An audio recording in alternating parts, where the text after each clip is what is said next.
स्वभाव से ईर्ष्या रखने वाले ये शंख और लिखित आचार्य ने खौलते कड़ा में सुधनवा को डालकर उनका जीवन अंत कर दिया जाए, ऐसा ही दस्तखत कर दिया। आप अपने पुत्र के मुंह में आकर के अब हमारी लिखित बात को काटते हैं तो हम दोनों आपको छोड़ देंगे, अब तो चांस ही नहीं। हंसध्वज ने तत्काल सैनिकों को आदेश किया, उठा करके डाल दो इनको खौलते हुए कड़ाह में। मंत्री समझाने की चेष्टा करे तो पुरोहित खिलाफ है। मंत्री के हृदय में भी बड़ा, सुधनवा जी ने जो ही देखा कि मेरी कामना तो नष्ट हो गई। मेरी कामना थी अर्जुन को युद्ध में इतना व्याकुल करूंगा कि भगवान पधारेंगे और मैं उनका दर्शन पाऊंगा, अब तो कड़ाह में डाल दिया जाएगा। तो चलो जैसी भगवान की इच्छा। कड़ाह में जे ही डालने को सुधनवा ने कहा, हे गोविंद, हे मुकुंद, हे हरे, मुझे मरने का तो दुख है नहीं क्योंकि मरने के लिए निकला ही हूं, पर मैं मरने के पहले आपका दर्शन चाहता था, आपकी दृष्टि में दृष्टि मिलाना चाहता था। आप अर्जुन के पक्ष में होकर मुझे कैसे देखते हैं ये देखना चाहता था, सो अधूरा रह गया। यदि अर्जुन के बाणों से बिंधता और आप हमारी तरफ देखते तब मुझे आनंद मिलता। ये कायरों की तरह मृत्यु होगी कि कड़ाह में डाल करके। प्रभु यदि आप हम पर कृपा करते हैं तो मुझे जो कामना है उसकी पूर्ति होनी चाहिए। मरना तो है ही, पर ऐसे नहीं, ललकार करके अर्जुन को व्याकुल करके मरने की इच्छा है। युद्ध स्थल में अपने पराक्रम को दिखाते हुए बाणों से आपकी पूजा करूंगा, फिर प्राण त्यागूंगा तो मुझे संतोष होगा। गांडीव धनुष से छूटे हुए बाण जब हमारे हृदय को बेधेंगे तो मुझे आनंद प्राप्त होगा। यह है वीरों का मृत्यु की मांग करना। तो इनसे कम वीर नहीं होते भगवत भक्तजन। काम, क्रोध, लोभ, मोह, मद, मत्सर, ईर्ष्या, द्वेष, पूरा जगत सब का विरोध सह करके भगवान के मार्ग में बढ़ते हैं, जो सच्चाई से बढ़ते हैं। श्री कृष्ण श्री कृष्ण श्री कृष्ण श्री कृष्ण। मुख से अनवरत तो चलता ही रहता था, उठाया गया और कड़ाह में छोड़ दे, खोलता हुआ तेल। काफी देर वो आनंद से उसी कड़ाह में बैठे रहे। आसपास तेल खोल रहा है, रोम भी नहीं जल रहा, क्योंकि अग्नि में जो दाहिका शक्ति है वो श्री कृष्ण के द्वारा दी गई है, और जिसके मुख में श्री कृष्ण है, जो श्री कृष्ण के आश्रित है, तो दाहिका शक्ति उसको कैसे जला सकती है। महावीर हनुमान जी महाराज, पूंछ में आग लगी है और पूंछ का एक रोम नहीं झुलसा, पूरी लंका जल गई। वहीं पूरी लंका के मध्य में विभीषण, जो रावण जैसे राजा के महामंत्री और भाई हैं, उनके महल में कहीं भी कुछ भी झुलसा नहीं, पूरी लंका जल गई। क्यों? दाहिका शक्ति जिनकी आज्ञा से काम करती, उनके भक्त का घर कैसे जल सकता है?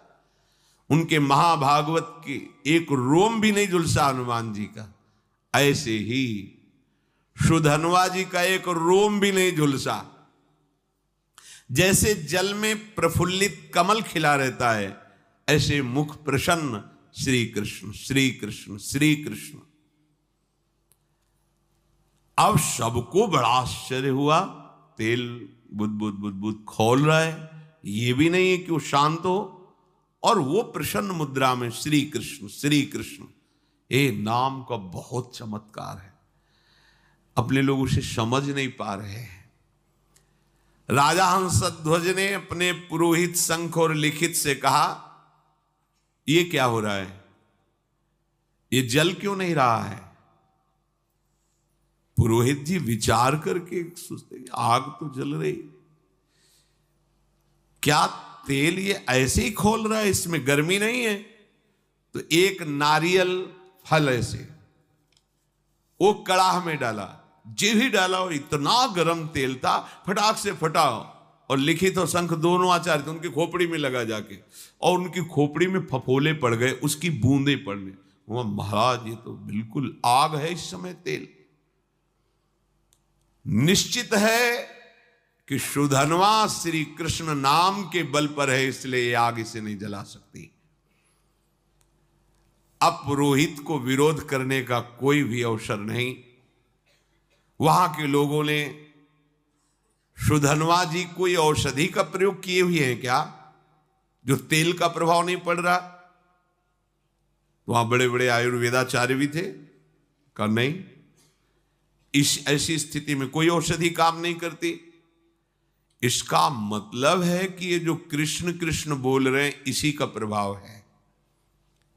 यही तो मित्रजन पूछते थे प्रहलाद जी से कि तुम्हारे ऊपर बड़े बड़े काले सांप छोड़े जा रहे हैं और तुम्हें काटते नहीं, तुम्हें पहाड़ से दबाया जा रहा है, अग्नि से जलाया जा रहा है, जल में डुबोया जा रहा है, बड़े बड़े नुकीले शस्त्रों से काटा जा रहा है, पर तुम्हारी त्वचा ही नहीं कटती, ऐसा क्या है तुम में?